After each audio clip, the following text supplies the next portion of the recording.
Bonjour à tous, bienvenue sur Loco Radio, c'est Luna au micro. Aujourd'hui, découvrez une toute nouvelle chronique qui s'intitule La cuisine d'une confinée. Restez avec nous pour découvrir une recette originale, l'histoire de ce plat et comprendre pourquoi j'ai choisi ce plat. Un rendez-vous original pour saliver tous ensemble.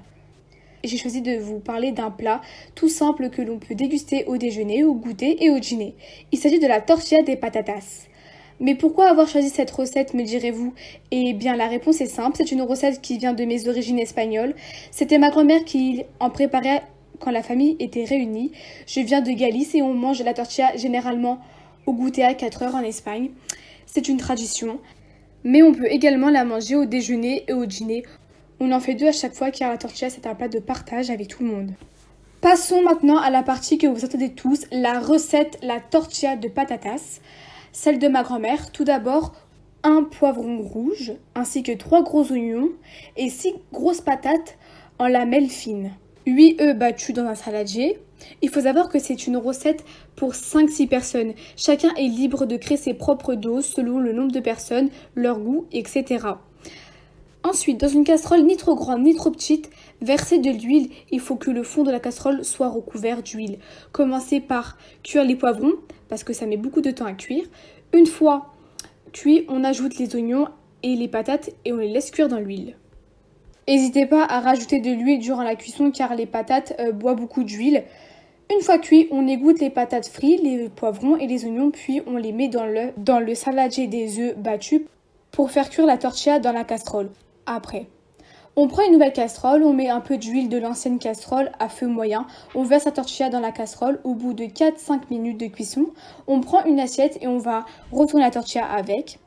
Pour faire cuire l'autre côté de la tortilla, 4 à 5 minutes, pareil. Et ça nous fait une tortilla bien baveuse comme on aime. Une fois cuite, on la laisse poser dans une assiette, prête à être mangée. Bonne dégustation! Maintenant, vous savez faire la tortilla des patatas comme personne. Mais savez-vous quelle est l'origine de la tortilla? D'où vient-elle? Comment elle a été inventée? Par qui? Eh bien, c'est parti pour un petit cours d'histoire. La tortilla des patatas, c'est une omelette de pommes de terre, appelée aussi tortilla española. La tortilla traditionnelle, c'est avec des oignons, patates et œufs. Cela se mange au goûter à plusieurs, ou dans les bars sous forme de tapas avec un bout de pain, ou même en entrée au restaurant d'Espagne. La particularité de la tortilla, c'est qu'elle est épaisse, garnie de pommes de terre bien cuites ou baveuses selon les goûts. Ce plat typique vient d'Espagne et apparaît au 19e siècle.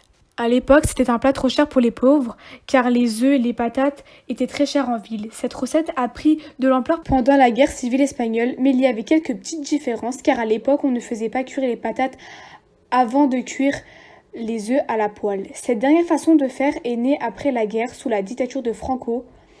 À l'époque, il existait aussi une version encore plus pauvre de ce plat, consistant à remplacer les œufs par mélange de farine et de lait ou encore de farine et d'eau.